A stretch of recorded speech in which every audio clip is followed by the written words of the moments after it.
Bonsoir et merci d'être là ce soir aussi nombreux. Merci aussi d'avoir été très nombreux au premier webinaire. Et merci encore en fait à tous vos messages de soutien. Ce soir, nous traitons de la psychomotricité telle qu'elle s'exerçait avant et telle que nous pourrions l'envisager d'ici quelques mois. Le carrefour qui était prévu au mois de mai avait déjà pour vocation de répondre à ces changements qui s'imposaient à nous et portait déjà le même titre. Nous devons nous adapter encore plus et encore plus vite, tous ensemble. Comme la première fois, avec les moyens du bord, nous avons fait en sorte que ce webinaire puisse répondre à toutes ces demandes. Et je remercie vivement les intervenants qui m'accompagnent ce soir et qui répondent aussi rapidement et généreusement. Sabine Cortés est executive coach, médiateur d'entreprise et bien d'autres talents encore. Elle nous présentera des pistes pour gérer les crises de la communication dans une situation où nous sommes contraints de nous réinventer. Pour ma part, je vais vous présenter quelques données concernant l'exercice de la psychomotricité en libéral, dont le résultat de l'enquête de décembre dernier, les modifications du fonctionnement du libéral en lien avec l'arrivée des forfaits précoces pour enfants TND et autistes, et surtout, partager avec vous quelques éléments pour nous aider à envisager le plus rapidement possible une reprise de l'accueil de nos patients. Pour l'instant, je laisse la parole à Idriss, psychomotricien et titulaire du titre d'expert en psychomotricité à référentiel européen et doctorant en sciences de l'éducation. Il nous présente les résultats de sa recherche qu'il a menée au cours de son master et qui concerne la caractéristique de la consultation en libéral et en psychomotricité.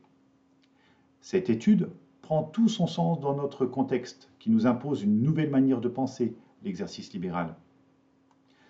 Alors malheureusement, pour des raisons techniques, par contre, nous ne réussissons pas à voir et l'image et le diaporama. Nous découvrirons donc Idriss en fin de soirée et nous pourrons lui poser toutes nos questions.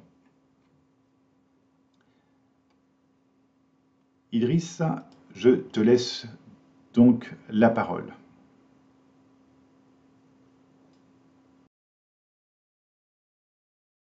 Merci Alexandre et merci à tous d'être là ce soir.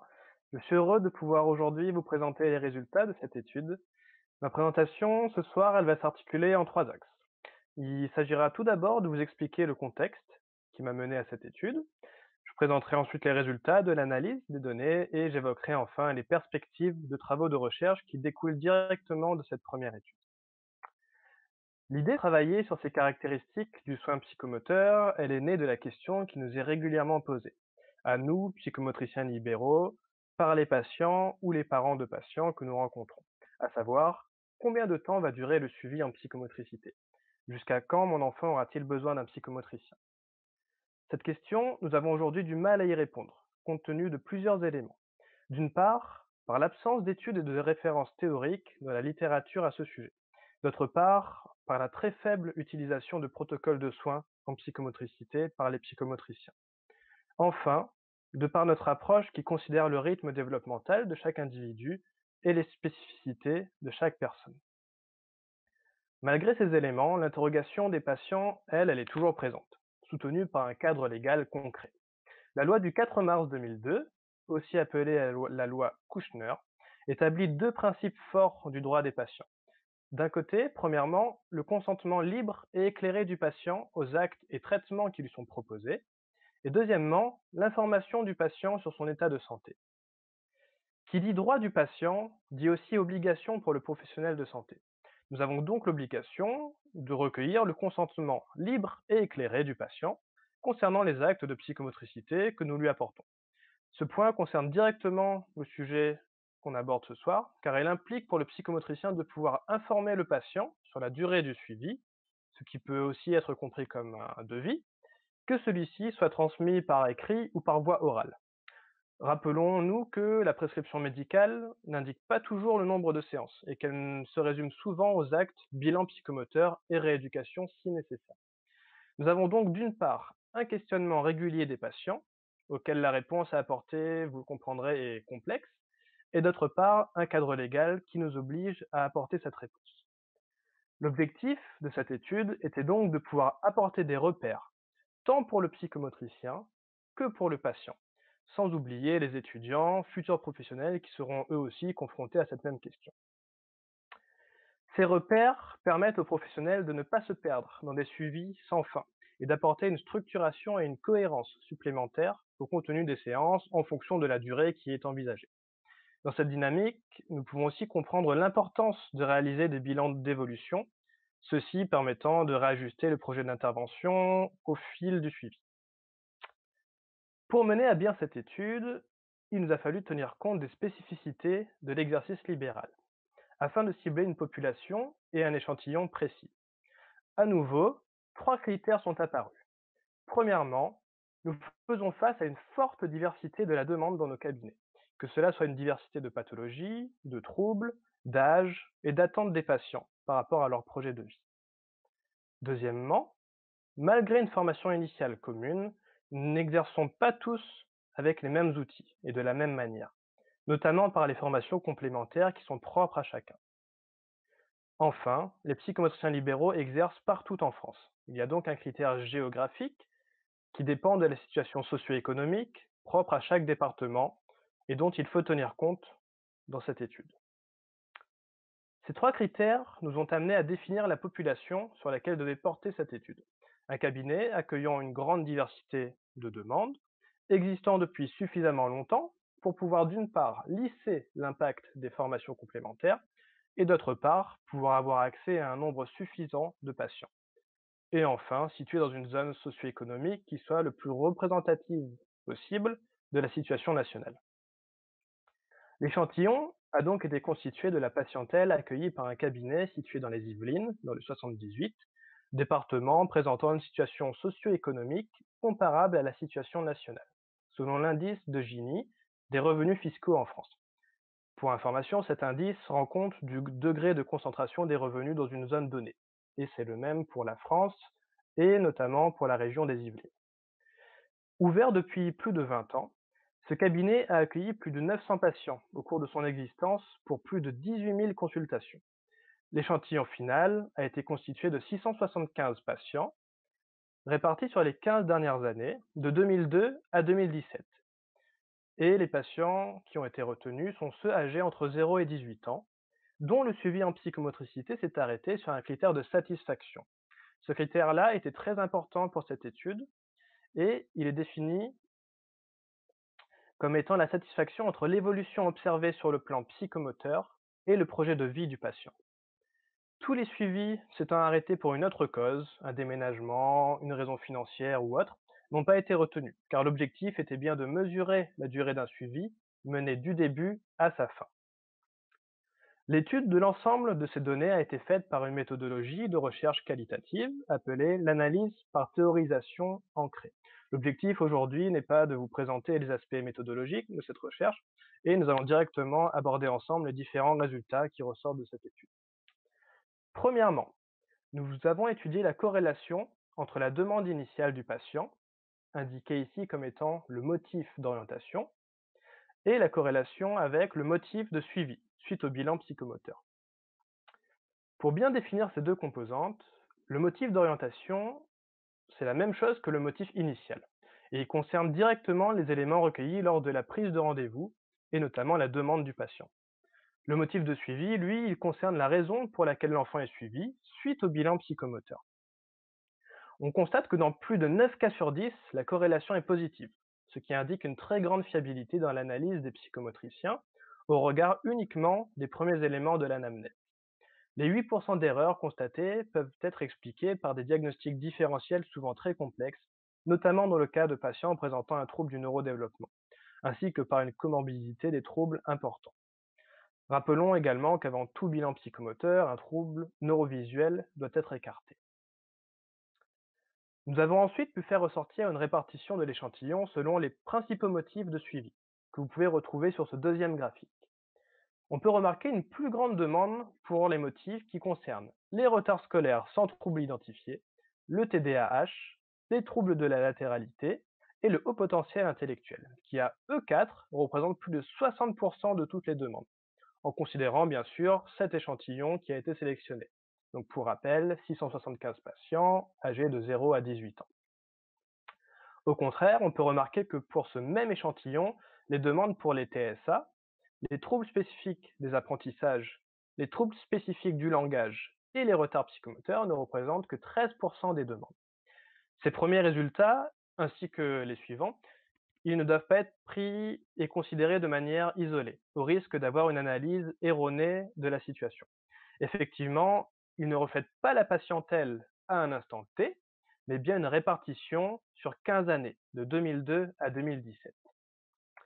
Les graphiques suivants permettent justement de se rendre compte de la durée du soin au regard des motifs présentés dans le graphique précédent. Donc, d'un côté, nous avons cette durée qui est exprimée en nombre de séances moyens par motif de suivi. De l'autre, une durée qui est exprimée en nombre d'années moyens par motif de suivi encore une fois. On peut constater que dans le cas du suivi d'un patient présentant un TSA, alors qu'il ne représente que 4% de l'échantillon total sur les 15 années de 2002 à 2017, la durée moyenne du soin psychomoteur, elle est de 4 années. Parmi les durées les plus longues, on va retrouver donc les patients porteurs d'un TSA, mais aussi ceux présentant un syndrome génétique ou une maladie rare, qui sont suivis en moyenne pendant 5 années, et ceux présentant un trouble développemental de la coordination, qui eux sont suivis en moyenne pendant 4 ans. La durée de suivi les plus courtes concernerait notamment les patients présentant un retard scolaire sans trouble identifié, alors qu'ils ne représentent que 16%, alors qu'ils représentent 16% de l'échantillon.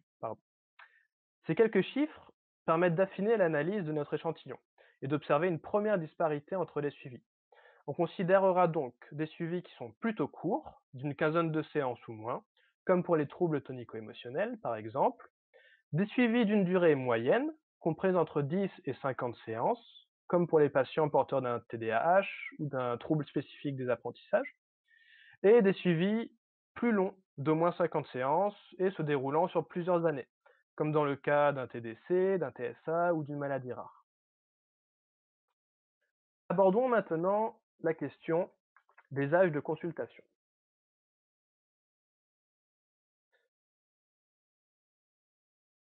Alors, petit problème de graphique, hop, nous y venons. Alors, concernant les âges de consultation, le graphique que vous voyez représente la répartition selon les âges de première consultation, tous motifs confondus. Nous avons fait le choix de répartir les âges selon 6 catégories. On constate que la catégorie la plus représentée, avec presque un tiers des patients, concerne les 7-9 ans. À l'inverse, les catégories les moins représentées, et en tout cas la catégorie la moins représentée, concerne les patients d'un an ou moins, qui ne représentent qu'1% de l'échantillon. Pourcentage qui s'élève à 11% si on considère la classe d'âge de 0 à 3 ans. L'analyse que nous pouvons faire de la répartition des âges de première consultation, c'est qu'entre 0 et 18 ans, la demande va concerner tous les âges. Nous pouvons faire ressortir un pic, par contre, avec 3/4 de l'effectif total des âges de première consultation entre 4 ans et 12 ans.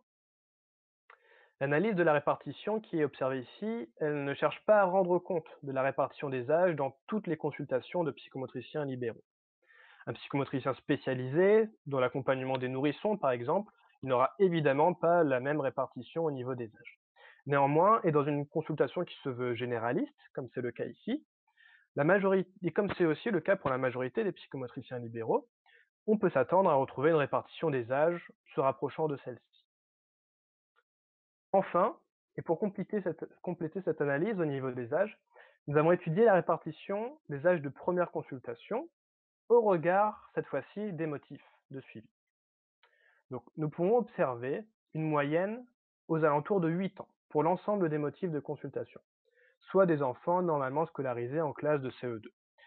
Il n'est pas rare au sein de nos consultations et lors de l'entretien anamnestique de constater la présence de difficultés depuis plusieurs mois, voire plusieurs années, de ces enfants que l'on rencontre aux alentours de 8 ans.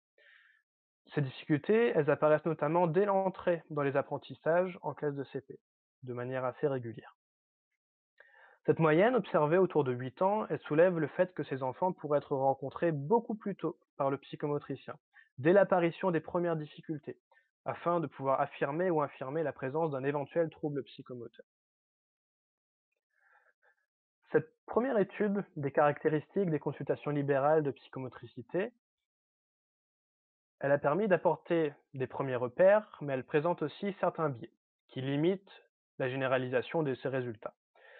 Elle ouvre aussi, néanmoins, à de nombreuses perspectives dans la recherche en psychomotricité, notamment sur le plan épidémiologique.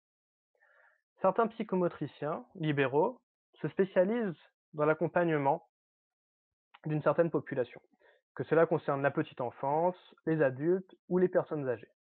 Il serait pertinent de pouvoir mener une étude au regard de ces spécificités, ce qui permettrait de préciser les caractéristiques de l'intervention du psychomotricien en libéral.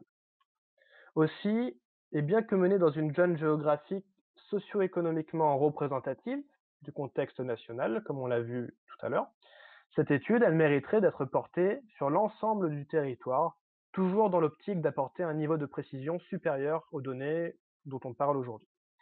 Enfin, cette analyse elle a été menée au regard de motifs définis arbitrairement suite à une première étude de faisabilité et au regard des classifications actuelles. D'autres manières de catégoriser ces motifs et d'autres critères d'analyse pourraient être pensés pour une analyse différente mais complémentaire à ces premiers résultats.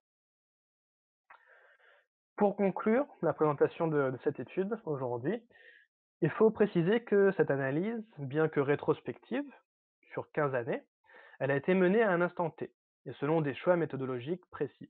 Ces résultats, ils ne coïncideront pas toujours avec votre pratique, avec la réalité du terrain de tous les jours, mais ils permettent de rendre compte de ce que peut représenter la pratique du psychomotricien libéral aujourd'hui. La recherche scientifique, la connaissance que nous avons des troubles et leur classification, elles évoluent au cours du temps. La pratique des psychomotriciens, elle doit elle aussi suivre cette évolution. Je vous remercie pour votre attention. Je vais maintenant laisser la parole à Alexandre Proutot, qui va vous parler des perspectives de l'exercice libéral des psychomotriciens post-Covid, et notamment des différents réseaux, plateformes et forfaits existants. Une grande partie d'entre vous exercent soit en micro-BNC, soit en auto-entrepreneur et n'ont pas besoin de déclarer leurs chiffres et pas besoin d'avoir de déclaration contrôlée. Si bien qu'ils n'apparaissent pas dans les données fournies par le ministère de l'économie. L'intérêt justement du questionnaire de décembre, c'est que vous avez été un très grand nombre à répondre et nous vous en remercions. Un très grand nombre, ce qui nous permet d'avoir une bonne représentativité territoriale, d'avoir des réponses complètes et surtout d'avoir des réponses qui soient cohérentes par rapport à la réalité du terrain qu'on peut connaître tous les uns et les autres. Et bien entendu, malheureusement, ces données s'opposent et contredisent les données du ministère de la Santé versus uniquement les associations de gestion, et ce qui est tout à fait logique. Si bien qu'on se retrouve avec, finalement sur l'ensemble du territoire, dans notre exercice, essentiellement avec une partie d'entre nous en exercice libéral, uniquement 53%, certains d'entre nous en exercice salarial et libéral, 47%, pratiquement moitié-moitié. De même, on a justement, et c'est l'élément important, c'est seulement 36% et 3% d'entre vous qui ont l'obligation d'avoir une déclaration contrôlée, d'avoir une association de gestion. Certains d'entre vous en micro-BNC auto-entrepreneurs peuvent se permettre le luxe d'avoir une association de gestion, mais un simple livre d'entrée dépenses suffit. Et c'est bien que on a justement dans les 39% de psychomotriciens qui sont en déclaration contrôlée, ce qui correspond d'ailleurs au nombre de personnes, de psychomotriciens qui servent de base au calcul justement de l'association de gestion. Donc on a des chiffres cohérents, une répartition cohérente des revenus aussi, c'est-à-dire qu'on voit grâce à ça qu'on a quand même 10%, pratiquement 11% d'entre vous qui ont des revenus inférieurs à 10 000 euros. C'est le début d'installation ou c'est les quelques jours, quelques heures de consultation. Et puis, une grande partie d'entre vous se situe entre 10 000 et 40 000 euros de chiffre d'affaires et bien loin de la moyenne annoncée pour l'ensemble des psychomotriciens. Donc une répartition des psychomotriciens qui est plutôt avec un chiffre d'affaires qui est plutôt aux alentours de de 30 000 euros finalement plutôt que 40 000. Avec justement des dépenses qui sont variables selon le type de statut, selon qu'on est à moins 10 000, donc ça veut dire qu'en général c'est peut-être du domicile ou c'est peut-être quelques collaborations, du remplacement et donc finalement peu de charges de fonctionnement. Inversement, quand on se lance, eh bien, on est forcément dans des chiffres d'affaires qui sont entre 20 000 et 40 000 euros et c'est le moment où on a une plus grosse part de charges. En moyenne, finalement, grâce à ce questionnaire, on a une photographie qui est certainement plus juste par rapport à ce que nous connaissons de la réalité du terrain, avec des recettes qui se situent aux alentours de 27 000 euros, des charges autour de 12 000 euros et un bénéfice à 14 900 euros, ce qui fait que les charges de fonctionnement par rapport aux recettes représentent 45%. Là encore, c'est cohérent par rapport à ce que nous avons tous autour de nous. Enfin, ça veut dire aussi 18 séances par semaine travaillées et 42 semaines travaillées par an.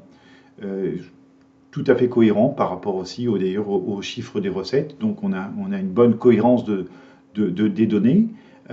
Avec par contre, justement, il ne faut pas faire l'erreur de faire le calcul direct de rapport entre le nombre de séances semaine et recettes, parce que le tarif moyen serait non significatif, puisqu'il n'est pas introduit dans cette étude le type de bilan, de séance, de réunion, d'absence, les caractéristiques territoriales, les charges fixes, la durée des séances. Mais on n'en demeure pas moins que si on fait le ratio, on arrive effectivement dans une zone qui est cohérente encore une fois par rapport à ce qu'on entend en général autour de nous. Et surtout, c'est ce qui nous a servi de base aussi pour savoir que finalement le forfait tel qu'il était proposé est cohérent par rapport à ces données de décembre en termes de conditions. Alors le forfait, c'est justement un deuxième volet et c'est une nouvelle manière d'envisager la psychomotricité.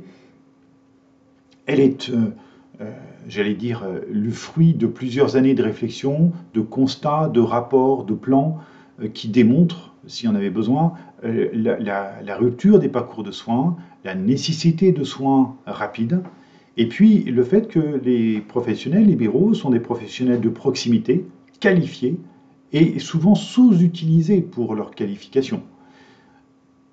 Et donc l'autre principe qui finalement pilote les forfaits, c'est cette notion de principe de référentiel de soins et de référence médicale opposable qui se généralise sur la médecine depuis de nombreuses années et qui maintenant concerne aussi l'ensemble du secteur paramédical. Dans ce cadre, le forfait permet d'établir plusieurs choses. Première chose, la reconnaissance de la qualification des psychomotriciens, des ergothérapeutes quant aux soins concernant les enfants avec des troubles neurodéveloppementaux ou l'autisme. Le forfait, c'est aussi finalement rétablir une inégalité d'accès aux soins et notamment des soins psychomoteurs.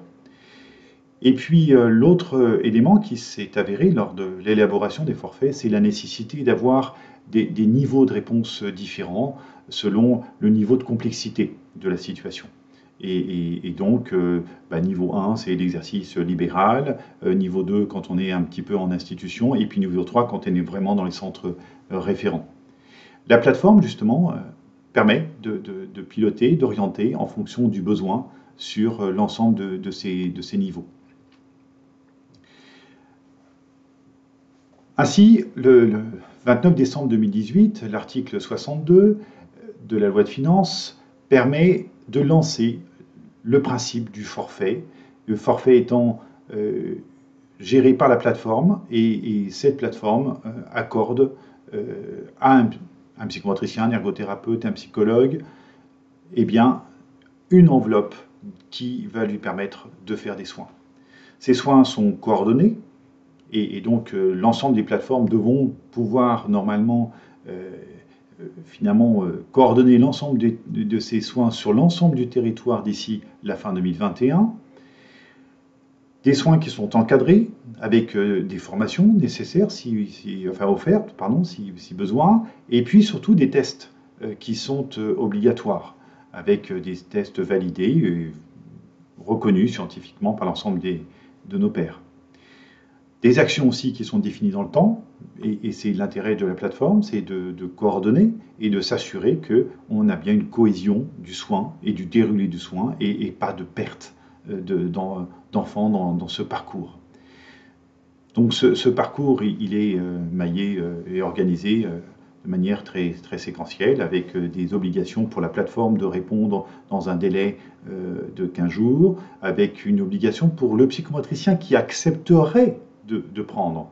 Il n'y a pas l'obligation, mais celui qui accepterait une obligation de proposer un soin dans les 2 mois, et puis après, obligation de bilan intermédiaire, et finalement fin de ce bilan de fin.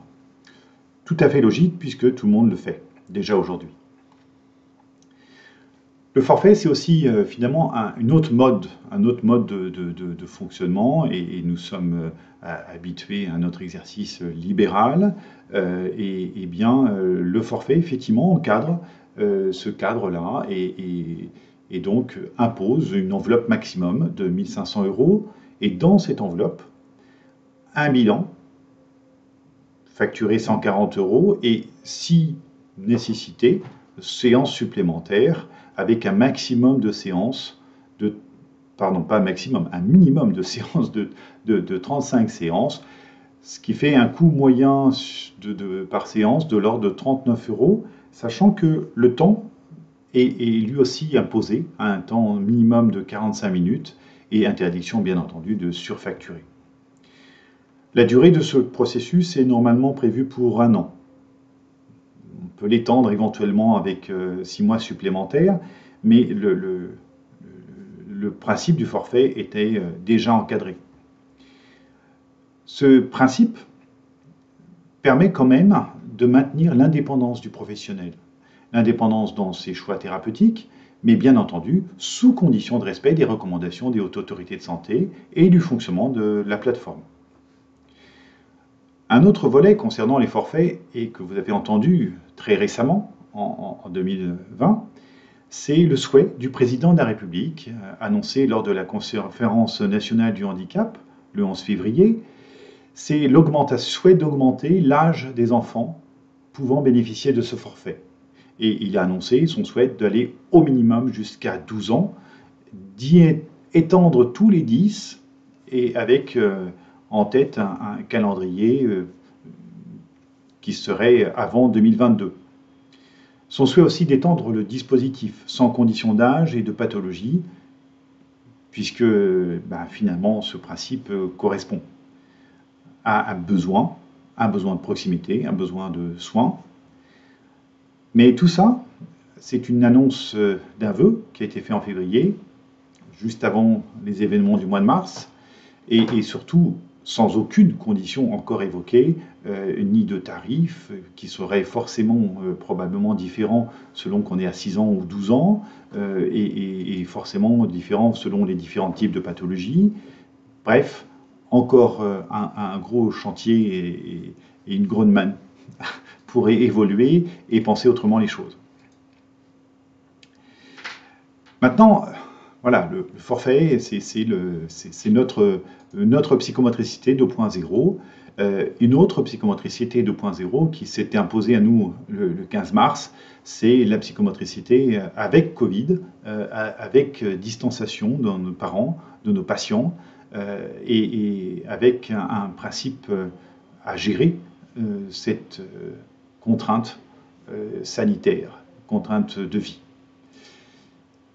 La reprise d'activité est possible, mais avec distanciation et respect de toutes les règles sanitaires.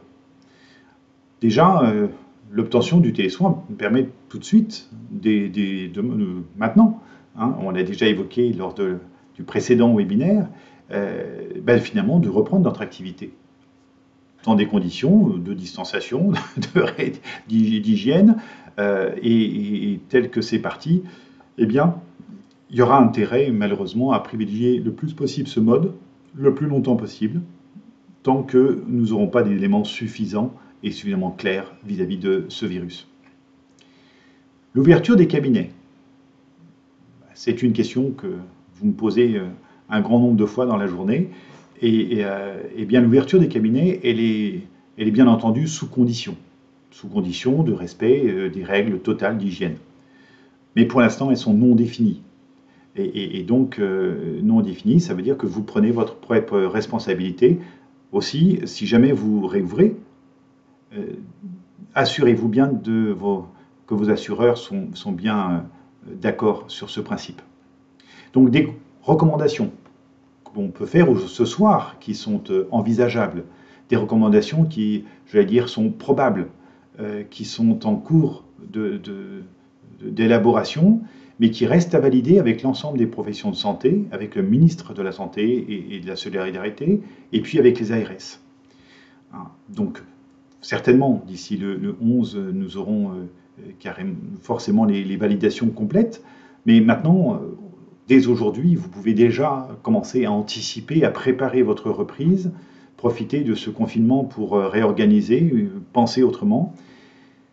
Et puis, il y aura une condition forcément sine qua non, mais qui est du bon sens, qui est, si vous présentez les symptômes du Covid, eh bien, ne pas mettre en danger vos patients, vos proches. C'est une évidence, et ce sera le bon sens qui sera certainement un des premiers points à garantir tout le temps.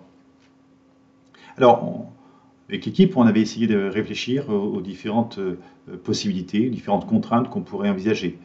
Tout d'abord, le matériel de protection. Bien entendu, masque jetable ou tissu, attention, 3 heures maximum, et un masque pour tous, aussi bien pour les patients que pour vous-même. Les manches courtes, de manière à favoriser le lavage des avant-bras, est certainement plus préconisé que les gants sur lesquels on n'est pas sûr d'être lavé, propre, etc. Et puis sur blouse, vêtements de protection, changer de vêtements avant de revenir chez vous et de risquer de contaminer vos proches. Et puis bien entendu, gel, lavage entre chaque patient et puis s'assurer que chaque patient lui-même, dès qu'il rentre, a bien pris les précautions nécessaires et s'est bien lavé les mains.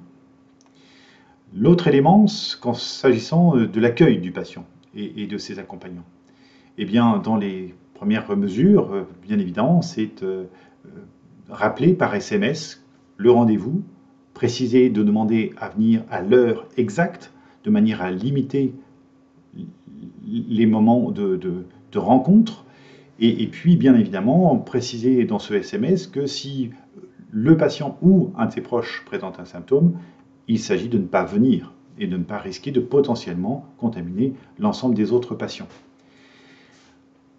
L'élément important, ce sera d'éviter au maximum tout croisement dans la salle d'attente. Donc, ça impose des horaires de fonctionnement très précis, ça impose de maintenir les portes ouvertes, d'avoir des portes automatisées, de les manipuler uniquement par le praticien, d'avoir éventuellement un système d'appel, et que ce soit vous-même qui alliez ouvrir et accueillir à l'extérieur votre patient. Enfin, pour les cabinets communs, eh bien, ça va imposer des horaires décalés pour limiter les croisements. Ça peut être réfléchir au sens de circulation, utiliser les portes qui ne l'étaient pas jusqu'alors. Et en tout cas, envisager à chaque fois une limitation maximale du nombre de croisements.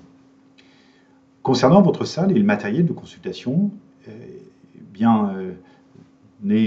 c'est déjà certainement un grand nombre à avoir préconiser l'absence de chaussures à l'intérieur des salles de consultation. En tout cas, c'est chaussures à l'extérieur et sur chaussures. C'est le matériel aussi dédié à l'enfant.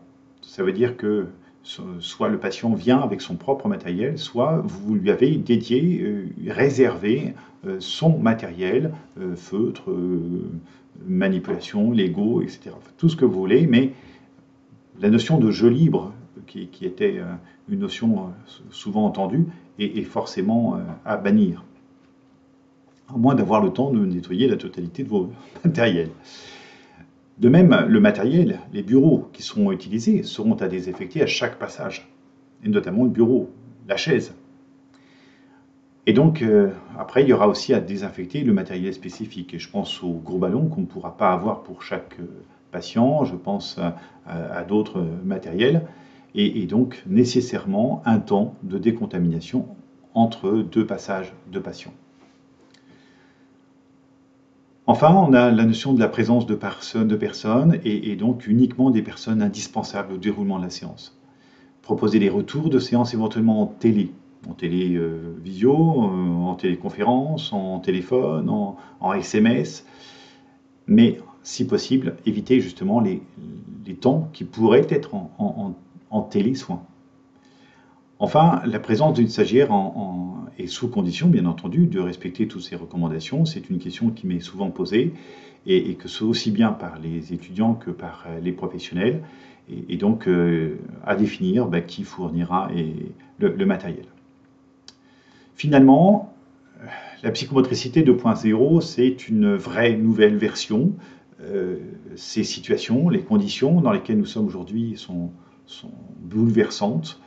Une nouvelle version de notre exercice qui s'impose avec des conditions de fonctionnement et de répercussions économiques et des délais entre les patients, moins de chiffre d'affaires, des coûts supplémentaires, du matériel sanitaire auquel on n'avait, j'imagine, même pas envisagé, notamment travail exercé avec un masque, paraît, je pense, pour certains d'entre nous, compliqué.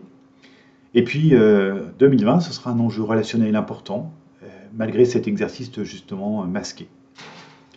À ce titre, c'est pour ça que je vais maintenant laisser la parole à Sabine, qui va nous permettre de nous donner quelques outils concernant les liens qu'on peut maintenir avec nos patients.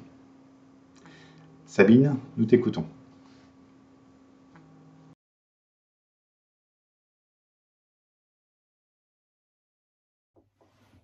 Bonjour, je suis Sabine Travers-Cortez, coach, formateur, médiateur en entreprise et thérapeute en cabinet. J'ai 3 fils extraordinaires, dont 2 extraordinaires.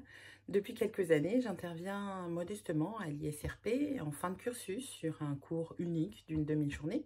J'ai été sollicitée par Alexandre Proutot pour dynamiser ce temps suspendu de la crise en partageant avec vous des propositions pour se réinventer, réfléchir, faire évoluer ses pratiques et ses postures.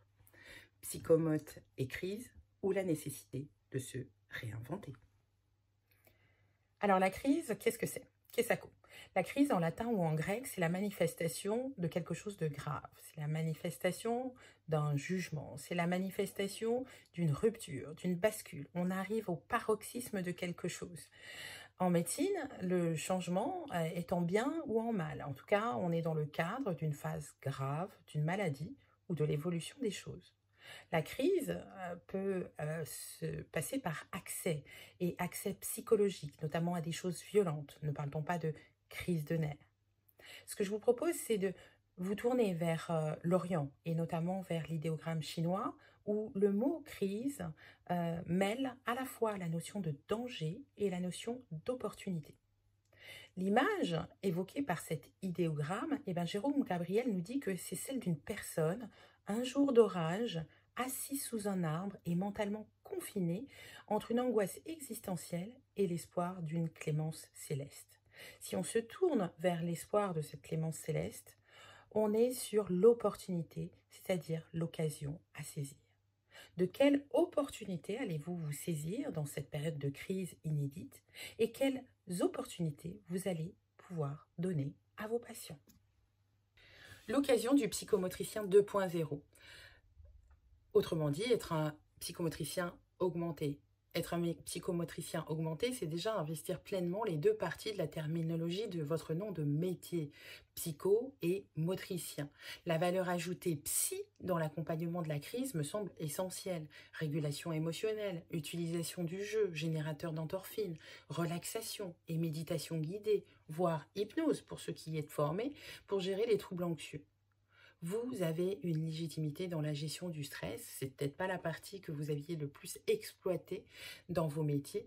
Et si vous la réinvestissiez maintenant? Il y a aussi la dimension motrice, réinventer la rééducation motrice avec la distanciation sociale. Autrement dit, être capable de faire vivre ce paradoxe de rééducation avec la nécessité de distanciation.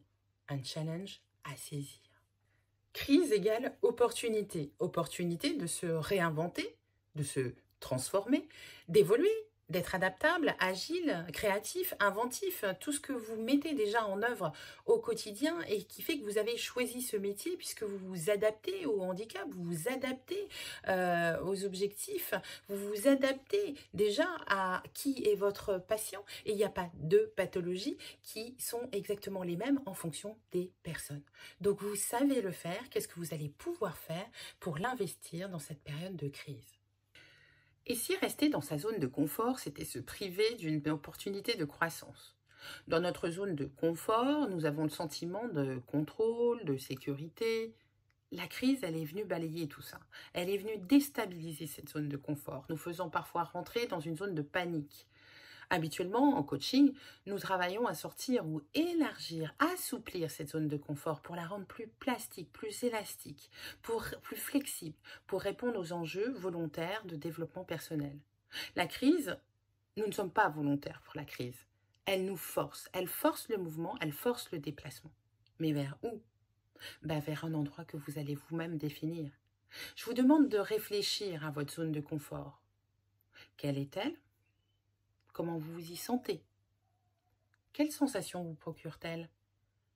Quelles sont vos habitudes de soins, de prise en charge? Qu'est-ce qui vous sécurise? Qu'est-ce que vous aimez faire? Tout ce qui vous est passé par la tête, des mots, des images, des séances, des séquences, des plans thérapeutiques, ne sont sans doute pas envisageables tels quels aujourd'hui. Gérer la crise, c'est s'adapter et réadapter ses pratiques et apprendre à faire autrement tout en restant soi. Gardez bien en tête la question « Qu'est-ce que vous aimez faire ?» Et si nous commencions par réinvestir, réinterroger, réinventer la relation? Investir le télésoin et la distanciation sociale, c'est mettre un coup de canif dans la relation au sens où elle était pratiquée avant en cabinet. Vous avez sans doute choisi ce métier parce que vous êtes très fort attiré par l'humain qui est en face de vous, par la relation de soins, par la relation d'aide. L'absence de contact nécessite de soigner davantage la communication, en tout cas j'en ai la croyance, pour renforcer différemment l'alliance thérapeutique et le rapport collaboratif. Un peu comme la situation de handicap nécessite de développer d'autres talents en compensation des difficultés. Pour renforcer cette communication, pour être plus efficace dans cette com, puisque il y a ce phénomène de distanciation, soit via l'écran, soit via la distanciation sociale en présentiel, je vous propose d'explorer de manière humble un modèle enrichi depuis 1970 par l'américain T.B. Keller, docteur en psychologie. Ce qui va m'intéresser dans ce modèle, et pourquoi je pense à ce modèle de la ProcessCom, parce que T.B. Keller est lui-même un spécialiste de la relation d'aide. Et ses études partent d'une réflexion sur l'alliance thérapeutique ou comment optimiser la relation avec ses patients. Et moi, je me suis posé la question de comment ce modèle pourrait nous servir à être plus performants dans l'échange avec l'autre à travers un écran ou l'échange avec l'autre sans contact physique. Je rappelle également que ces études autour de la ProcessCom ont été subventionnées par la NASA pour recruter des astronautes pour optimiser à la fois leur communication, leur comportement et la gestion de leur stress en milieu confiné. On est en plein dans l'actualité. Le modèle a pour objectif d'assurer la qualité de la relation et l'efficacité de la communication. Concernant la qualité de la relation, le modèle s'appuie sur la position de vie ++. Qu'est-ce que c'est qu'une position de vie? La position de vie est un héritage de l'analyse transactionnelle. En analyse transactionnelle, on définit 4 positions de vie. Comment l'émetteur rentre en relation avec l'autre? Est-ce qu'il rentre en communication plus? J'ai de la valeur, l'autre a de la valeur? Je suis OK, l'autre est OK. Ou est-ce qu'il sort de cette relation paritaire pour aller vers ce que le modèle ProcessCom et l'analyse transactionnelle définiront comme une mécommunication, à savoir, je suis dans une position où je me sens de la valeur et l'autre en a moins, dans ces cas-là, je suis en supériorité, ou je me sens en infériorité, je me sens moins de valeur que la personne en face. La quatrième position de vie est celle où je me sens peu de valeur, voire pas de valeur, et je n'en trouve pas à d'autres, et cette quatrième position nécessite que je me fasse accompagner. La qualité de la relation, préserver la qualité de la relation plus dans les positions de vie, c'est dans cette période inédite, 1, prendre soin de vous. Je ne peux pas prendre soin des autres si je ne prends pas soin de moi. Deuxièmement, c'est exprimer vos besoins en je. Vous êtes responsable des besoins. Vous êtes responsable du cadre. Vous êtes responsable de ce que vous voulez faire. Donc, il ne s'agit pas de projeter sur l'autre la responsabilité, mais d'investir cette responsabilité en parlant en je. Et puis, de développer la culture de la co-responsabilité, de la co-construction, la culture de la coopération, une culture que vous connaissez bien, puisque vous ne pouvez pas rééduquer votre patient sans lui. Je vous invite à entretenir ça, la clé étant vos ressources personnelles et le soin de vous. Alors, 2 piliers de la process communication. Le premier, c'est que la manière de dire les choses est plus importante que le contenu. Et le deuxième pilier est qu'il existe 6 types de personnalités dont chacun de nous développe au cours de son histoire plus ou moins de caractéristiques. Autrement dit, nous sommes comme une voiture à 6 vitesses livrée tout inclus. Simplement, par confort, j'ai parlé de la zone de confort tout à l'heure, nous restons dans des préférences par rapport à 1 ou 2 types de personnalités. Or, ces types de personnalités sont corrélés à un certain nombre de perceptions, à un certain nombre de comportements, à un certain nombre de besoins. Aujourd'hui, j'ai décidé de vous parler des perceptions pour, en plus de la qualité de la relation que j'ai évoquée en position de vie plus, pouvoir identifier quelle langue il serait utile de parler à l'autre pour arriver à ancrer, à connecter, à optimiser les chances de rentrer en contact et d'avoir des résultats dans le rapport collaboratif efficace. En vous parlant des 6 façons de percevoir l'environnement, donc des 6 perceptions en ProcessCom, je vais vous donner des clés pour utiliser les perceptions afin de mieux rentrer dans le cadre de référence de votre interlocuteur, donc de votre patient. Il va s'agir d'identifier son degré de facilité à décoder vos messages à vous et vous à parler dans sa langue, autrement dit dans ses perceptions dominantes. Je choisis volontairement de ne pas énoncer les noms des types de personnalités du modèle, l'objectif n'étant pas de mettre des étiquettes, l'objectif n'étant pas de jeter comme ça des noms qui peuvent être interprétés à mauvais escient. Je vous propose de jouer avec des couleurs qui représentent chacun des types de personnalités et donc chacune des 6 perceptions. Vous avez donc ici 6 couleurs. Vous avez le marron, le bleu, le violet, le orange, le rouge et le jaune. Chacune de ces couleurs représente une perception. Nous verrons peut-être dans une autre vidéo, à un autre moment d'interaction, qu'est-ce que les smileys veulent dire et nous irons peut-être plus loin dans le modèle. Si on s'en tient aux couleurs et aux perceptions, quand je suis de perception marron, je mets des lunettes pour voir la vie. J'ai un filtre pour voir la vie qui est à travers mon imagination. La communication sera donc de meilleure qualité si j'invite mon interlocuteur à imaginer des actions. Si cette personne n'a pas cette forte perception et que moi je l'ai, j'aurai tendance à lui donner cette perception imagination. Sauf que la personne en face n'y sera pas réceptive. Moi, par exemple, si vous me demandez d'imaginer des choses, c'est pas mon fort. Donc, si vous insistez là-dedans, vous risquez de me perdre. Une deuxième couleur, c'est la couleur bleue. Quand je suis dans la perception bleue, je suis avec des lunettes qui voient le monde par la pensée factuelle. J'ai donc besoin qu'on utilise des mots de la logique. J'ai donc besoin que les choses soient pragmatiques et structurées. Si vous m'emmenez dans trop de créativité, je risque de perdre le fil.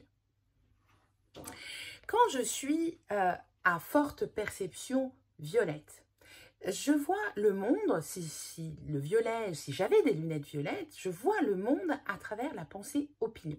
Qu'est-ce qu'elle nous dit, cette pensée opinion? Elle dit que j'ai besoin d'affirmer mes convictions. Elle dit que j'ai besoin de débattre. Elle dit que j'ai besoin d'être reconnue dans mes valeurs. Autrement dit, ce sont des gens qui ont besoin d'échanger leurs avis. Ça pourrait être opportun pour rentrer et optimiser l'alliance thérapeutique de proposer à vos patients que vous verriez dans une opinion, dans une perception opinion, de leur demander leur avis sur un exercice. Quand je suis à forte couleur orange, je vois la vie par le monde des émotions. Ma perception, mes lunettes pour voir le monde sont les émotions. J'ai donc des besoins sensoriels très forts et j'ai un vocabulaire qui est autour des ressentis. Tous les mots qui parlent des émotions, je suis ravie, je suis contente, vont être des mots qui vont me toucher particulièrement. Autrement dit, si je suis à forte perception orange et que j'ai donc besoin de mots chaleureux, de mots qui parlent des émotions et que la personne en face parle logique, structure, il va me manquer la chaleur qui me permet de créer la relation à l'autre. C'est quelque chose que j'ai vécu avec un de mes fils qui était en rééducation en ergothérapie. J'avais un très bon ergothérapeute ultra compétent. Sauf que cet ergothérapeute parlait à mon fils dans une perception qui était essentiellement une perception bleue de structuration du temps. Et puis une perception violette de conviction qu'il devait faire ci, qu'il devait faire ça. Or, il se trouve que l'enfant en question n'était pas dans cette perception dominante. Et donc, il y a une accroche qui ne s'est pas faite. Ça ne remet absolument pas les compétences de l'ergothérapeute en cause. Simplement, il y a une alliance qui ne s'est pas créée. La relation s'est épuisée, les résistances se sont levées et la prise en charge s'est terminée. Une autre perception possible, c'est la perception à travers, oups, il est à l'envers, à travers des lunettes rouges, donc à travers une vision de la vie en rouge. Quand je suis dans cette perception dominante, j'ai besoin d'action, j'ai besoin d'expérimenter, j'ai besoin de voir le bénéfice tout de suite. Autrement dit, trop de blabla va me faire perdre mon énergie. J'ai besoin tout de suite d'aller dans les exercices, j'ai besoin tout de suite d'agir. Si on me demande, on me convoque à ce moment-là, alors que c'est ma dominante vers mon imagination, je perds en quelque sorte ma ressource. Ça revient à ne pas mettre le bon carburant dans la voiture. On me met du diesel alors que je voudrais de l'essence ou inversement. Et donc, ça grippe.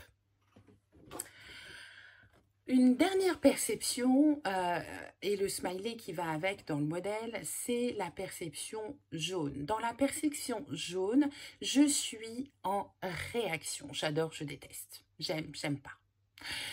J'ai donc besoin qu'on me laisse de la spontanéité. J'ai besoin qu'on ait avec moi un contact ludique. J'ai des mots qui sont plutôt de l'ordre des onomatopées, de l'ordre des soupirs, de l'ordre de l'enthousiasme. En fait, ma tête est un smiley. La perception jaune, c'est vraiment la pub pour McDonald's. Venez comme vous êtes. Bon soin de vous. Imaginez des solutions alternatives. Partagez la vision avec votre patient. Soyez sérieux sans vous prendre au sérieux. Stimulez les endorphines. Soyez une part du vaccin. Expérimentez. Gardez en tête votre objectif et adaptez-le à la situation, à la personne et bien sûr au nouvel environnement. Ils ont confiance en vous. J'ai confiance en vous. Vous êtes contributeur. Merci de ce que vous faites et pensez à votre communauté. Il y a toujours plus d'idées dans plusieurs têtes que dans une. Collaborez. À bientôt.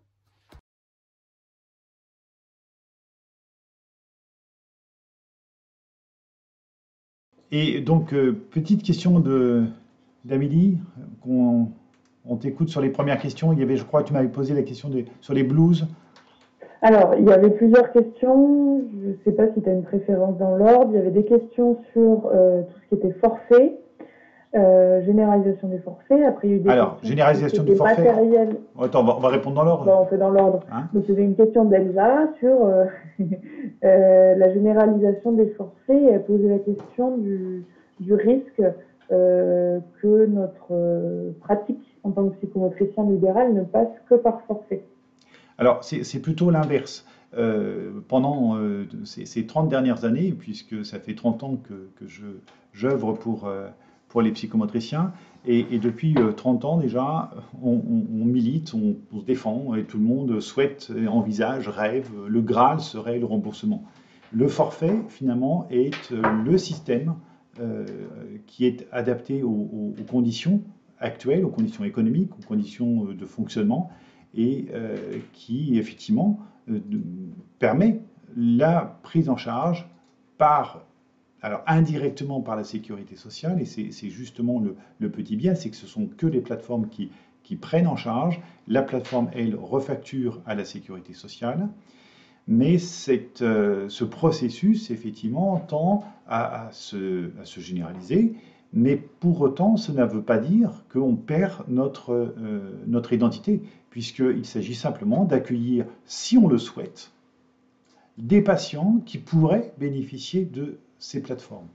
Il n'empêche qu'on a bien entendu le droit de fonctionner comme on veut, avec les tarifs qu'on veut, etc.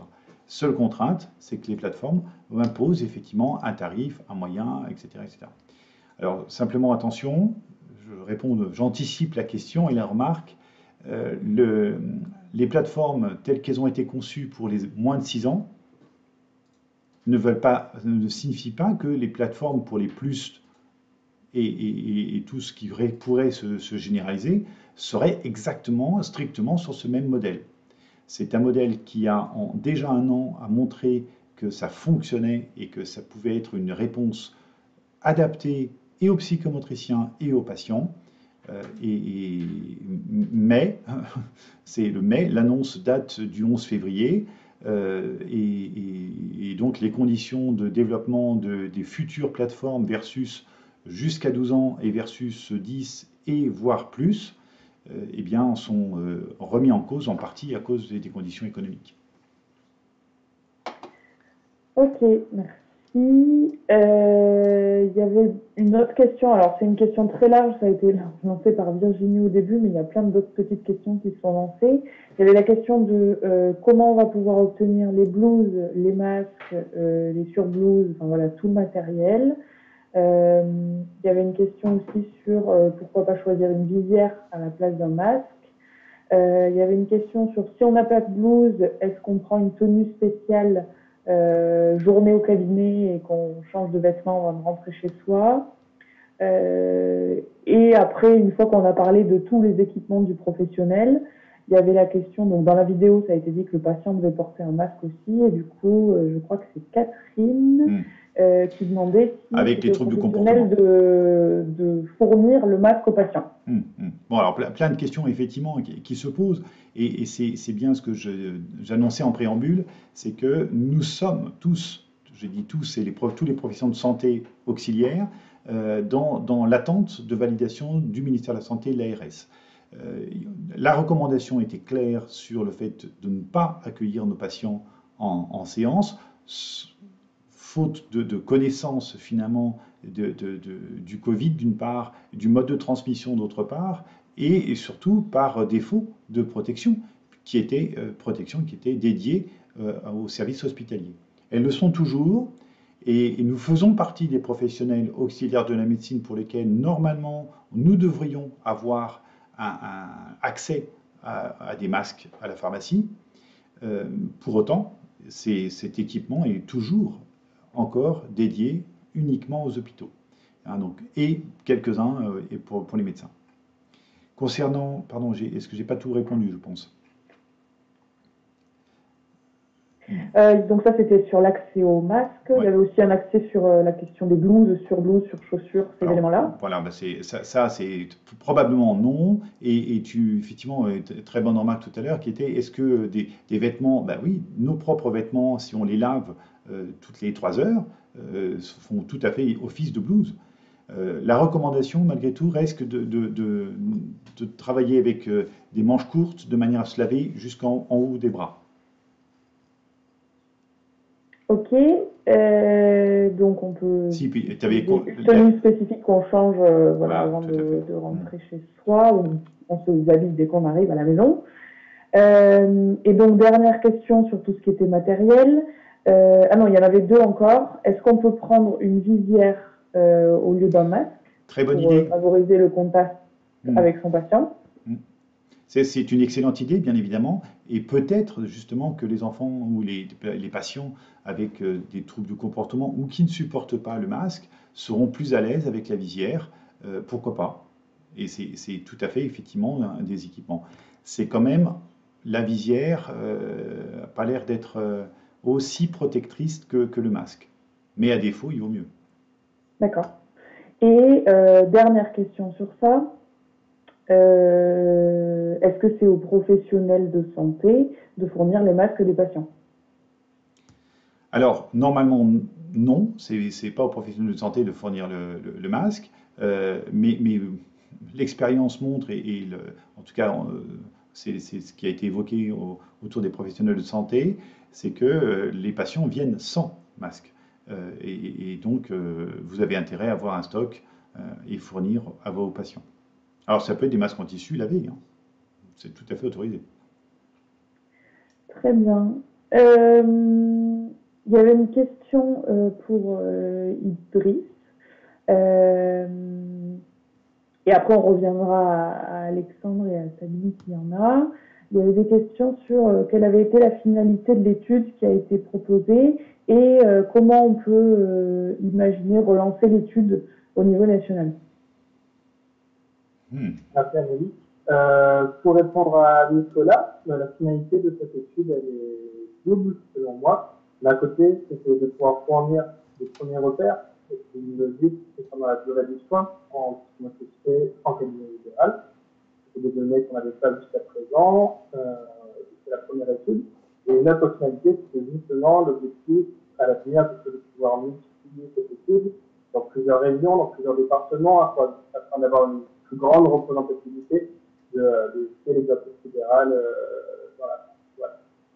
Normalement, cette étude devrait faire l'objet d'une publication, ça sera l'objectif.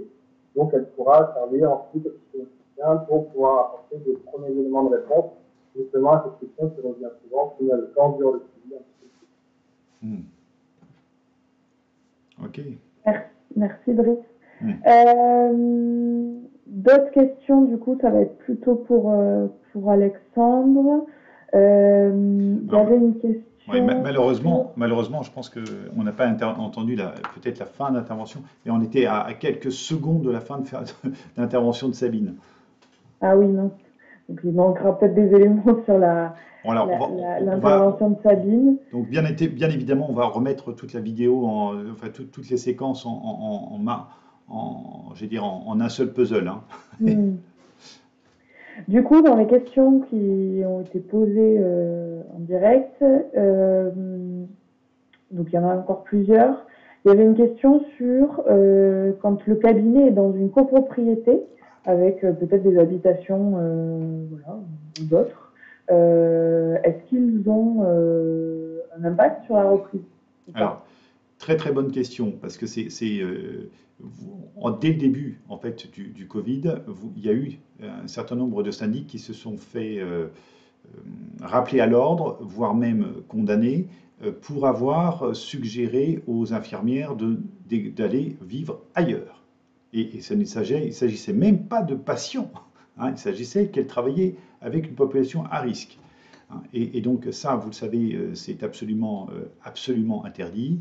Et qui plus est, toutes les professions de santé, médecins et auxiliaires de la médecine, sont protégés au sein des syndics et donc ont un droit absolu d'exercer. Hein, donc il est hors de question d'interdire à des professionnels de santé de recevoir du public dans un lieu en copropriété. Alors par contre, c'est ce que j'évoquais, hein, c'est laisser les portes ouvertes. Eh bien, c'est la réponse qu'on peut faire au syndic, c'est aucun souci, laissez toutes les portes ouvertes et il n'y aura aucun problème. Ça marche, merci. Alors, il y a plusieurs autres questions très très différentes. Il y a une question, mais il me semble qu'on y avait répondu sur le webinaire de la semaine dernière, sur la reprise des groupes. Est-ce que c'est autorisé? Est-ce que c'est pertinent? Sous quelles conditions, si oui? Alors, Et est-ce que si on les fait à l'extérieur, on a le droit? À Alors, l'extérieur, dans un oui, espace oui, oui. ouvert. Ça fait partie de ces mesures qu'on attend, qui sont à négocier, à voir, à entendre de la part du ministère de la Santé, de l'ARS, des recommandations de santé. C'est le bon sens qui doit primer, absolument. Et le groupe, par définition, c'est un risque énorme, probablement inutile, surtout avec des jeunes patients. Donc, de mon point de vue, mais ça n'engage que moi, la réponse est non, aucun groupe.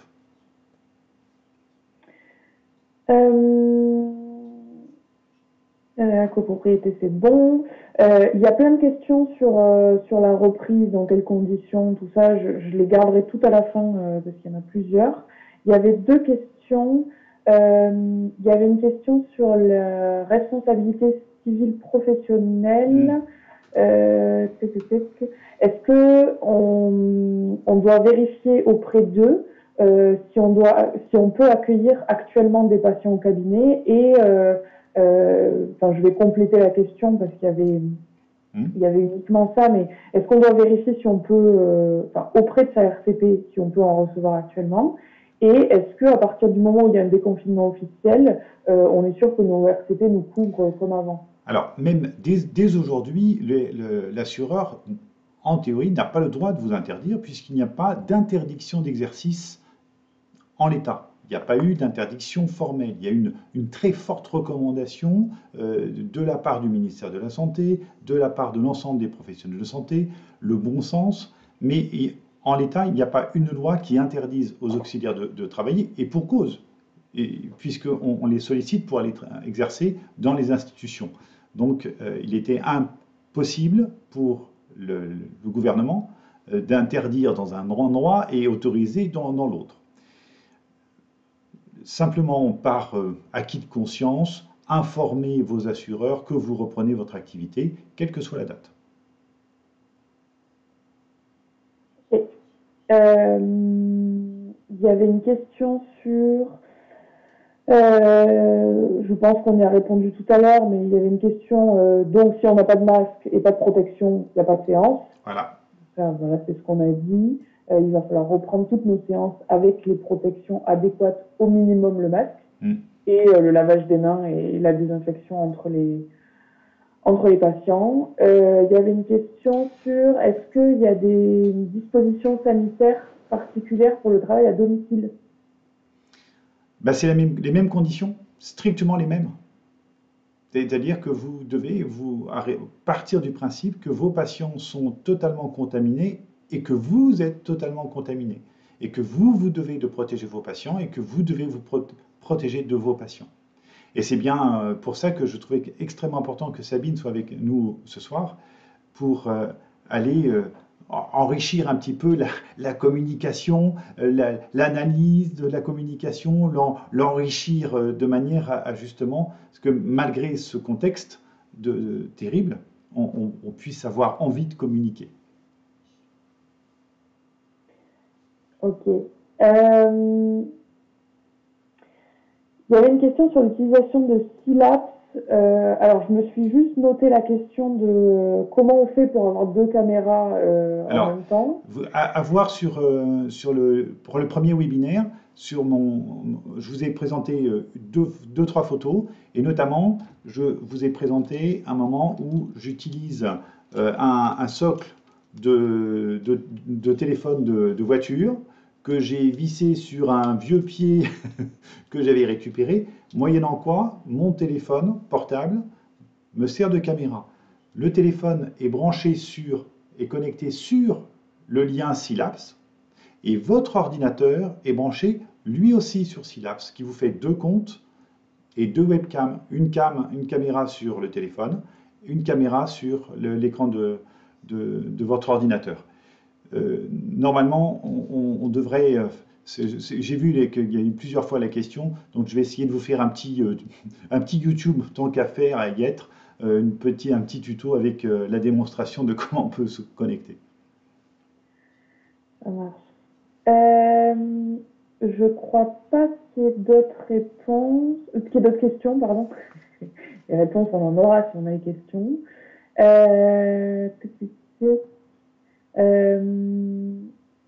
S'il y avait question proche et domicile.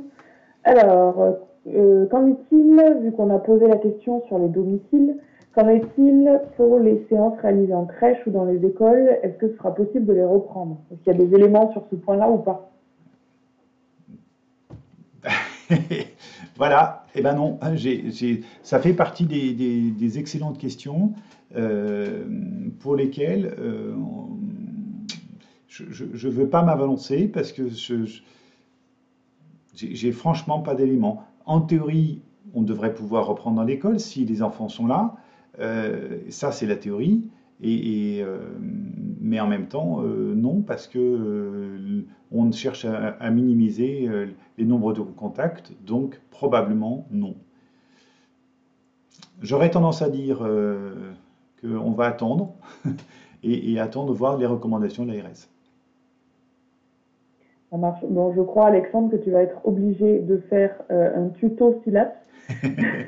Parce qu'il y a une question de comment pouvons-nous partager un document sur Syllaps en direct si on n'a pas pu anticiper avant, et est-ce qu'avec Syllaps on peut générer le lien en avance et comment faire? Donc, alors non, sur Syllaps effectivement, voilà, sur Syllaps on ne peut pas générer le lien immédiatement en avant. Sur Zoom, maintenant on peut l'utiliser puisqu'il y a le système de sécurité a été modifié. Ceci étant, la version Zoom gratuite est limitée en temps. Donc, nous, on vient d'apprendre à nos dépens ce soir. Donc,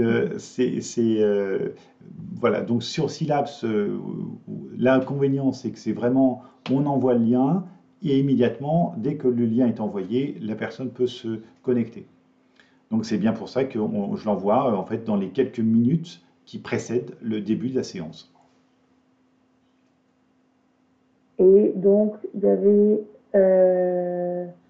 bon, il y a toujours une question sur l'accès aux masques et au gel. Donc, il y a notamment Mathilde et Virginie qui demandent comment se les procurer et où se les procurer. Parce que notamment, il y a eu plusieurs commentaires plus haut comme quoi actuellement les psychomotriciens n'étaient pas sur la liste des professionnels voilà. qui ont droit. Alors, on fait partie de la liste, malgré tout, puisque en tant qu'auxiliaire, mais pas de la liste prioritaire. Il y a vraiment prioritaire absolue les hôpitaux, en second plan les médecins, en troisième les auxiliaires type infirmière, kiné, et puis on arrive en bout de course, ce qui est logique par rapport au Covid. Et donc, en revanche, utilisez votre machine à coudre et vous faire les masques aux normes AFNOR, et puis se laver les mains. Le gel hydroalcoolique n'est pas nécessairement obligatoire, mais le lavage des mains, oui, absolument. Et finalement, je trouve, et peut-être aussi intéressant en termes de manipulation et de rééducation manuelle. Ok. Je crois qu'on a répondu à la question tout à l'heure, mais je pense qu'on y avait répondu à l'écrit, donc on va la reposer. Il y a une question de Sophie qui demande si on met en place toutes les conditions préconisées, est-ce qu'on peut reprendre le 11 mai, parce qu'elle pense notamment au TSA et à leur famille, pour qui le confinement c'est de plus en plus difficile à gérer. C'était absolument. Pour lequel le téléphone n'est pas forcément envisageable. Voilà, c'est ça. C'est absolument le pourquoi il nous semblait important ce soir de bien préciser que malgré l'absence d'éléments clairs, nets, si on met tout en œuvre pour se protéger, pourquoi pas, mais par contre, effectivement, pensez bien à maintenir un isolement, vraiment un véritable isolement du matériel utilisé, de l'enfant quand il circule, et à ce moment-là, tout va bien. Oui. Voilà, une de mes collègues psychologues de l'équipe tout à l'heure est allée consulter une vieille dame en cancérologie, mais dans le jardin. Voilà. Donc oui, en fait, c'est ce qu'on disait tout à l'heure, c'est qu'actuellement, il n'y a aucune interdiction formelle. On n'a pas été interdit de pratique et ni de fermeture. Donc c'est ce que tu disais finalement, en mettant tout en place. Mais on a interdiction, parce qu'on est auxiliaire de la médecine, de mettre nos patients en danger. C'est-à-dire Voilà. ce serait absolument déloyal. Et parce que nous sommes formés, nous sommes informés. Et donc, si on ne respectait pas ces mesures, on serait effectivement en situation franchement délicate. Et la RCP ne nous suivrait pas, justement. Est-ce qu'il y a des normes pour les désinfections ou en tout cas est-ce qu'on a eu des éléments sur ce point? Réponse. Voilà. Je sais qu'on va être obligé de se retrouver une troisième fois au moins sur ce sujet-là. D'accord. Donc on vous tiendra au courant du prochain webinaire. Voilà. Et c'est bien pour ça aussi qu'on fait et des webinaires et des pages d'actualité qu'on met le plus possible à jour. Donc consultez régulièrement dès que des informations nous sont certaines, hein, c'est ce que j'évoquais dans il y a 15 jours, hein, c'est que dès qu'on a des informations certaines, celles-là, on les diffuse et on les diffusera en adresse mail, en Facebook, en lien, en tout ce au maximum. Et d'ailleurs, j'en profite, n'hésitez pas à nous envoyer vos adresses mail parce qu'on a beaucoup de retours de mauvaises adresses. Si vous n'avez pas reçu d'adresse mail de notre part, contactez soit la FFP, soit la FPL, soit en tout cas, connectez-vous sur les réseaux absolument. Il y avait une question pour Idriss. Est-ce que l'étude peut être utile dans le programme du diplôme d'État? On peut imaginer que oui. Notamment, je pense, à la troisième année où on nous apprend à construire un projet thérapeutique selon des critères très précis. Donc, c'est un projet thérapeutique soit spécifique, mesurable, atteignable, faut qu'il soit inscrit dans une temporalité, notamment très important. Donc aujourd'hui, c'est pour sensibiliser à cette notion de temporalité dans la construction des projets thérapeutiques, mais on manque encore de repères concrets et objectifs. Donc oui, on peut penser que cette étude, à l'avenir, pourrait venir enrichir les programmes et apporter plus d'informations de ce côté-là. Remarque de Mathilde Étienne, si l'enfant n'a pas de masque, pas de séance, oui. Et elle conclut, il faut donc gérer pour nous et nos patients. Réponse, très bonne remarque. Et donc effectivement, c'est bien le problème de notre métier, qui est vraiment en médiation corporelle et qui est a priori à première vue totalement incompatible avec une distanciation. Et c'est bien pour ça qu'on a vraiment cette psychomotricité 2.0 à imaginer. C'est bien pour ça que la présence de Sabine pour nous amener à vivre autrement et à s'investir autrement et à communiquer autrement est important. Et connaissant et ayant bien entendu l'intervention de Sabine, je vous invite à même la réécouter parce qu'il y a souvent plusieurs messages transmis. D'ailleurs, Sabine, il y a une question pour toi. Vu qu'on n'a pas eu... alors, je sais que Alexandre remettra en entier, vu qu'on a eu des petits problèmes techniques, il remettra en entier l'intervention de Sabine. Mais là, il y a... j'ai perdu la question. Non, Julie, pardon, qui demande quelle était la conclusion de l'intervention de la madame avec les smileys et quel est le message qu'elle voulait faire passer. Alors, je ne sais pas où ça s'est arrêté parce que moi j'étais en asynchrone par rapport au webinaire, donc je n'étais pas au même endroit que vous apparemment. Je ne sais pas si ça s'est arrêté. En tout cas, l'objectif c'était de renforcer la communication et puisque on est coupé de du verbal, enfin d'éléments non verbaux, pardon, notamment le sourire, un certain nombre de choses, c'était de renforcer l'accroche avec le patient dans la manière de communiquer avec lui. Et pour favoriser la qualité de la relation, pour la maintenir, eh ben, je donnais des outils, notamment ces smileys que vous avez vus, c'est-à-dire qu'en fonction on a chacun des perceptions dominantes, et parler à l'autre dans sa perception, c'est un moyen d'augmenter les chances d'être entendu, d'ancrer la personne, d'être compris et que l'information soit saisie. Donc voilà, je ne sais pas où ça s'est arrêté, mais c'était l'objectif de l'intervention. L'idée, c'est de réinvestir la communication, un peu comme dans le handicap. Quand on a un handicap, on déploie d'autres talents pour compenser la difficulté. Donc là, c'est pareil. La difficulté, c'est la distanciation. La difficulté, c'est la perte d'infos non verbales. Donc, qu'est-ce qu'on met à la place? Ok. Merci, Sabine. Merci pour la question de Julie. On repose la question, parce qu'on ne dira pas assez. Question, si c'est impossible de se procurer des masques, est-ce que les masques artisanaux suffisent? Dès lors qu'ils respectent bien les normes AFNOR, hein, c'est quand même c'est mieux que rien de toute façon, mais il faut absolument respecter les normes AFNOR, donc le type de tissu et le nombre de tissus. Ok.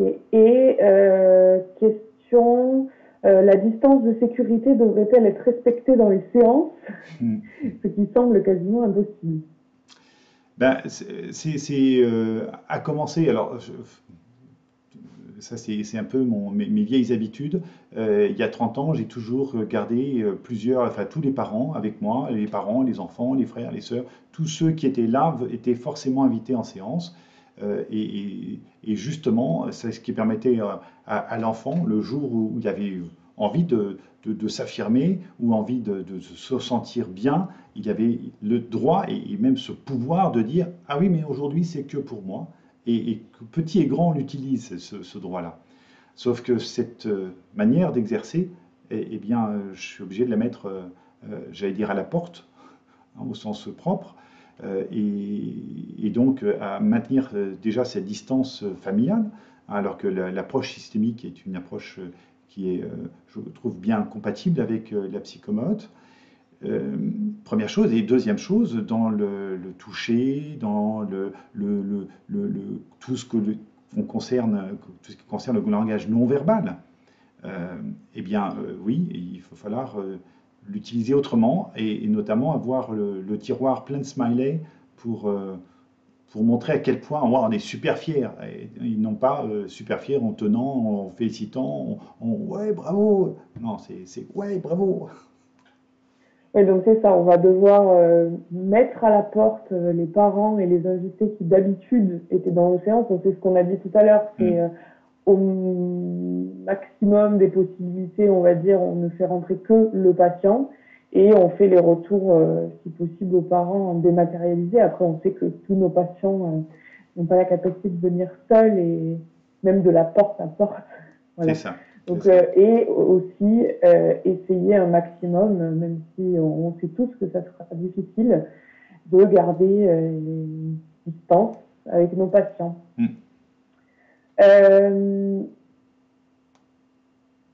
Oui, donc du coup, il y a une question, pardon, excusez-moi, j'étais en train de lire les questions. Donc, question sur donc plus personne en salle d'attente. Non, c'est ce qu'on a dit tout à l'heure, enfin, c'est ce que Alexandre a dit tout à l'heure. Plus de croisement dans le cabinet, donc plus personne n'attend. Si vous n'étiez pas à la première partie, je vous invite à la réécouter. Ce sera disponible, on le laisse disponible actuellement. Désolé, c'est moi qui vais prendre ton rôle maintenant, c'est moi qui vais lire. Comme tu as parlé, c'est moi qui ai lu. Oui, j'ai pas parlé de l'aide parce que l'aide, on le sait, va être reconduit, mais on n'en sait pas plus et j'en sais pas plus que vous. Et personne n'en sait plus sur le montant, le comment, etc. Tout ce qu'on sait, je le rappelle, mais s'il y avait besoin, mais j'imagine que non. On sait qu'elle va être reconduite en avril, mais on ne sait pas qu'elle va être reconduite en mai. Voilà. Il n'y a aucune information sur ce point-là. C'est ça. Mais surtout, ce qu'on sait, c'est qu'il faut être absolument très vigilant à ne faire que des déclarations justes. Hein, je vous rappelle que si il y a une espèce de message qui avait été un message de largesse évoqué et par le président et par le Premier ministre et en règle générale par les simples «je déclare sur l'honneur», pour autant, gardez bien en tête que les services des impôts, les services fiscaux seront très vigilants à des aides qui auraient été attribuées à tort. Et donc notamment, une question qui m'a été posée plein de fois et j'ai oublié de l'évoquer, c'est une question de IJ, les indemnités journalières sont absolument incompatibles avec tout revenu. Donc c'est où on a des indemnités journalières, où on peut faire du télésoin, des séances et reprendre son activité. Mais c'est ou l'un ou l'autre. Et donc oui, il y avait des questions qu'on s'est tous posées, hein, mais du coup, dans un cabinet de 4 professionnels, oui, ça va être compliqué. Il va falloir, nous, avec les collègues, on est moins nombreux, mais on s'est organisé. En fait, on va décaler toutes nos séances de 5 à 10 minutes pour que les enfants ne se croisent pas dans les couloirs. Et il y avait une question, comment on fait pour les petits patients qui sont très peu autonomes, où le télésoin n'est pas forcément... voilà, le télésoin semble impossible et on ne peut pas faire les séances sans les parents. La présence des parents est obligatoire et justifiée. La question ne se pose même pas. Et c'est bien le truc, c'est qu'on doit toujours, en permanence, chercher à avoir le minimum de personnes, et en tout cas des personnes dont la présence est justifiée. Et la question de la présence des stagiaires est une question qui se pose et qui se posera et pour lesquelles on n'a pas encore de réponse absolue. Oui. Je complète, il y a une question. Il faut qu'on termine aussi. Les ne dépensent pas 800 €. Alors en fait, c'est à dissocier. Les indemnités journalières ne dépassant pas 800 €, c'est compatible avec l'aide de la DGFiP. Par contre, les IJ ne sont pas compatibles avec un quelconque revenu et donc honoraire de patient. Oui. C'est-à-dire que si, par exemple, vous avez reçu vos IJ en avril, vous ne pouvez pas faire de consultation en avril. Absolument. Comment faire quand la salle d'attente est commune avec celle des médecins généralistes?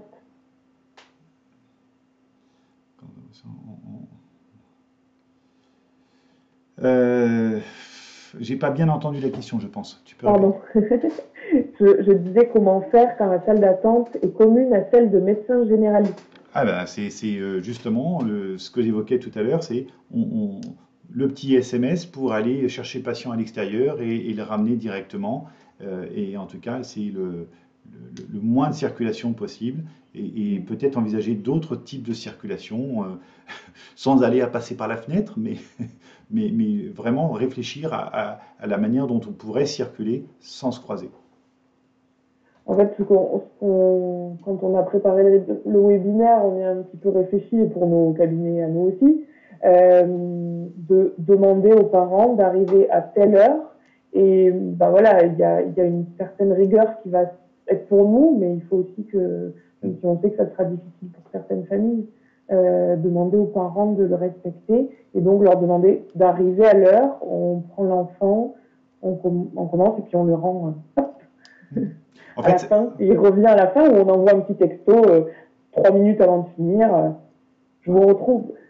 Bon, l'intérêt de la psychomotricité, c'est que ça commence par la gestion du temps et l'organisation. Exactement. Il y avait une question, bon après, je ne sais pas à quelle heure on avait prévu de finir. Maintenant. Alors, dernière question, est-ce qu'il est possible de recevoir des enfants nécessitant des mobilisations corporelles? Oui, on peut tout faire. La question est... On a le droit de tout faire. On a le droit de tout faire, on peut tout faire dès lors qu'on respecte toutes les normes. Et c'est bien toute la question. Et est-ce qu'on est... voilà, c'est partir de ce principe que le patient est dangereux pour vous et que vous êtes dangereux pour votre patient. Et est-ce que votre geste est compatible? Voilà, c'est finalement aussi simple que ça. En dehors de toute réglementation pour l'instant. Bah, du coup, il n'y avait plus d'autres questions. Donc, Désolé, je tombe sur, ça va obliger certains patients à se discipliner. oui, je l'ai lu aussi, mais je n'ai pas soulevé. Ben, ça va nous faire du bien. Vous voyez À tout le qu'on n'est pas monde. les seuls à changer. Non, mais voilà, et puis je ne sais pas si Idriss, Sabine et Alexandre lisent en même temps, mais voilà, il y a beaucoup de merci pour vos interventions à tous les trois. Et puis voilà, merci à vous d'avoir été là. Je laisse conclure, Alexandre. Ben, conclusion, je pense que la présence de Sabine est une bonne image. C'est une manière autrement de voir les choses, d'aller chercher d'autres collègues. J'aurais pas imaginé peut-être aller solliciter Sabine sur ce domaine particulier qui est du coaching. Euh, alors que bah si, on a tout à fait à partager, et on l'a bien entendu dans les propos de Sabine, elle a même une connaissance de ce qu'est la psychomotricité, l'ergothérapie qui est très précise et très complète. Et donc, 2.0, ça nous amène à nous reposer, mettre en question. La présence d'Idriss avec sa question sur effectivement quel référentiel de séances, combien de séances, quel âge, qu'est-ce qu'on peut, est-ce que je suis dans les clous, est-ce que je suis pas dans les clous, ça aussi, ça fait partie des questions, hein, la question de se remise en question sur ce qu'on fait. Et puis le forfait est aussi une remise en question sur la manière de travailler, en dehors du tarif. Je veux dire, c'est une question économique, mais aujourd'hui, on sait qu'on doit la mettre un peu en dernier. Mais en dehors du tarif, c'est surtout est-ce que c'est pertinent d'avoir une équipe de coordination et qui réfléchit, qui nous aide à réfléchir, nous aide à avancer? La réponse est oui, et c'est encore de la psychomotricité 2.0. Et enfin, Amélie, tu nous as très bien témoigné sur l'organisation dans le cabinet et sur comment on peut faire pour circuler et autres. Comment on va essayer de faire. Voilà, là aussi, en exercice, pas que libéral d'ailleurs, parce que c'est valable dans l'institution, hein. C'est des remises en question sur l'organisation, même matérielle, de notre cabinet. Donc merci en tout cas pour la présence. Désolé pour la communication. Moi je suis épaté d'avoir vu 4000 vues sur le webinaire précédent. Donc effectivement on va le laisser en ligne pour que les uns les autres qui n'ont pas pu, et on a vu des témoignages tout à l'heure dire je ne peux pas rester ou je ne peux pas y exister. Donc de manière à ce qu'un maximum de personnes puissent avoir toutes ces informations qui sont précieuses pour notre réflexion. Et ben, probablement, on aura-t-on l'occasion de nous retrouver avant la fin du déconfinement. On vous souhaite une bonne soirée. Merci à la présence de tous. Merci Sabine, merci Idriss et merci Amélie. Au revoir.